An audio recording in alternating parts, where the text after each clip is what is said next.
Welcome back to The Wandering Screen. I'm Matt Koss, and today I'm discussing Osgood Perkins' horror comedy, The Monkey. So let's get into it.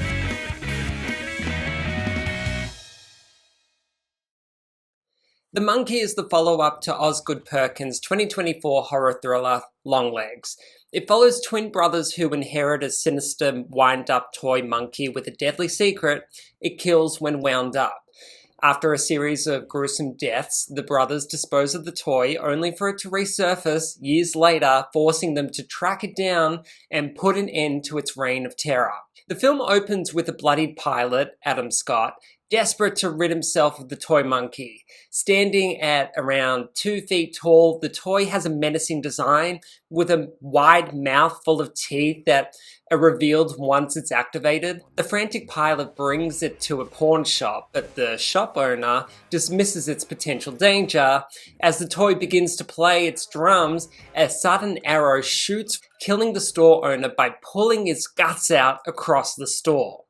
The clear takeaway: whoever winds the monkey's key is spared from its wrath. This pilot turns out to be the father of twin boys Hal and Bill, one a bespectacled bullied teen, the other an insufferable bully himself. The year is 1999. The brothers find the monkey hidden in their now absent father's closet, and its box bears the inscription, "Turn the key and see what happens." When the monkey beats its drums without causing any immediate harm, they think nothing of it, but during a dinner at Benihana, their babysitter is decapitated, and Hal realizes the monkey is the source of the chaos. After enduring relentless bullying at school, exacerbated by his brother, Hal, in a fit of frustration, decides to wind the monkey's key, hoping it will eliminate his tormentors. However, the monkey doesn't work on command and claims an even more devastating victim instead. The brothers relocate to Maine, where they dispose of the monkey by throwing it down a well. 25 years later, the toy resurfaces and the estranged brothers must unite to find it and put an end to the murders. The Monkey is adapted from Stephen King's 1980 short story, and while it features elements of graphic horror, the film's tone diverges sharply from Perkins' previous film, Longlegs. The latter built tension through slow, deliberate reveals and atmospheric suspense. In contrast, The Monkey feels more disjointed and overbearing, offering up gruesome set pieces with a lot less build-up. The deaths, while detailed and creative, often lack the spontaneity and raw tension that could have made this horror movie more impactful, more scary, more uncomfortable. Instead, the film presents each death as a calculated spectacle rather than an organic moment of terror. The film's vibe echoes Final Destination, yet without the fatalistic absurdity that made that franchise so memorable. The deaths in The Monkey feel like a checklist of gruesome ways to dispatch characters, each death serving to gross out the audience rather than move the plot forward. Even the subplot involving Hal's strained relationship with his son Petey, Colin O'Brien, and his soon-to-be ex-wife's new husband, played by Elijah Wood, feels underdeveloped. Hal doesn't have anything really noteworthy about him. He exists, and that's about it. The story fails to offer much emotional weight or investment, especially with Hal's interactions with his son. He should also consider getting a paternity test because I'm not convinced that kid is his. The film just feels rushed from the development phase, with multiple subplots competing for attention without fully exploring any of them, particularly the twin brothers' relationship, or lack thereof. As a horror comedy, The Monkey falls flat in terms of humor.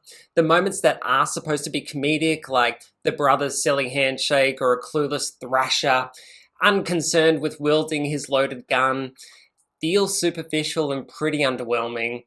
Perkins' fascination with death is evident in almost every scene, and notably in one where the boys discuss death with their mother, but this dark absurdity doesn't add to the film's overall impact.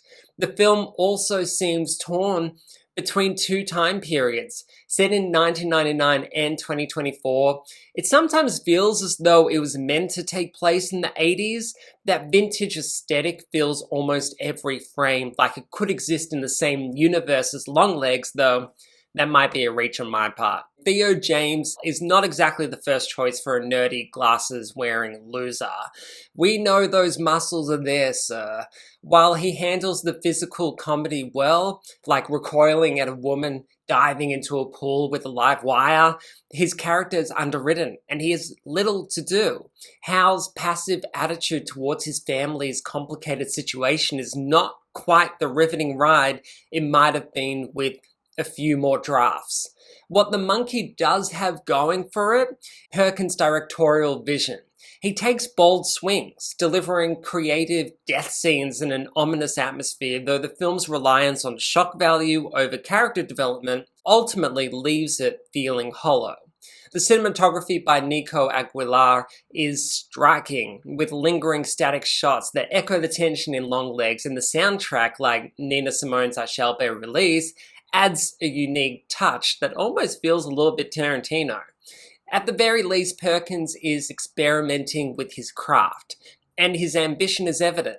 But in The Monkey, the horror never quite lands and the comedy feels forced. It's a film that prioritizes its grotesque spectacle over emotional depth or meaningful narrative. Everything okay up there? Yeah, everything's fine. You've made it to the end of the video. Thank you so much for watching, and please like this video and let me know your thoughts on the film in the comments section below. Were you scared? Don't forget to subscribe to The Wandering Screen with Matt Koss, and see you next time.